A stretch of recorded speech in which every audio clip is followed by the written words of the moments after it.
কারাবরণ করেছেন এবং নির্যাতিত হয়েছেন সেই অসাধারণ নেত্রী দেশনেত্রী বেগম খালেদা জিয়া আর আমাদের মাঝে নেই। আপনারা সবাই জানেন যে এই নেত্রী দীর্ঘদিন তার রাজনৈতিক জীবনের প্রায় সমস্ত অংশটাই তিনি গণতন্ত্রের জন্য সংগ্রাম করেছেন এবং গণতন্ত্রের মূল্যবোধগুলোকে প্রতিষ্ঠা করবার জন্য তিনি আজীবন কাজ করে গেছেন। 3 বার প্রধানমন্ত্রী হয়েছেন।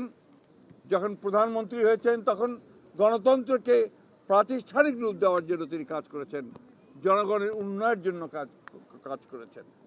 আর যখন বিরোধী দল ছিলেন তখন তিনি একইভাবে সেই গণতন্ত্রকেই প্রাতিষ্ঠানিক রূপ দেওয়ার চেষ্টা করেছেন। প্রিয় সাংবাদিক বন্ধুগণ, আজকে সেই নেত্রীর ইন্তেকালে বাংলাদেশের রাজনৈতিক ইতিহাসে এক অপূরণীয় ক্ষতি সাধিত হল এবং এই ক্ষতি পূরণ সহজে সম্ভব নয়।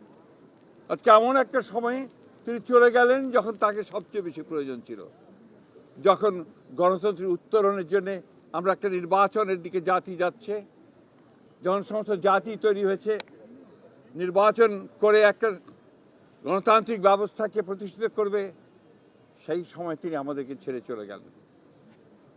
আমরা এই শোক, এই বেদনা আমাদের পক্ষে ধারণ করা খুব কঠিন।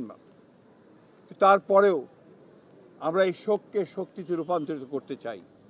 আমরা দেশনেত্রীর নির্দেশিত যে পথ, সেই পথকে অনুসরণ করে বাংলাদেশের গণতন্ত্রকে আমরা একটা প্রাতিষ্ঠানিক রূপ দিতে চাই এবং সেই পথকে লক্ষ্য করে আমরা আগামী নির্বাচনে অত্যন্ত সুষ্ঠু অবাধ নির্বাচন অনুষ্ঠানের মধ্য দিয়ে বাংলাদেশে গণতন্ত্র প্রতিষ্ঠা করতে চাই।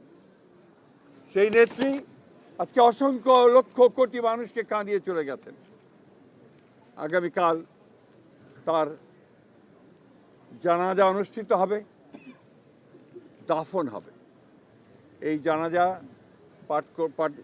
পড়াবেন আমাদের জাতীয় মসজিদের খতিব অর্থাৎ বাইতুল মোকাররমের খতিব। আর এই জানাজায় যে সঞ্চালন করবেন, পুরো বিষয়টাকে যিনি সঞ্চালন করবেন তিনি হচ্ছে আমাদের জাতীয় স্থায়ী কমিটির সদস্য জনাব নজরুল ইসলাম খান।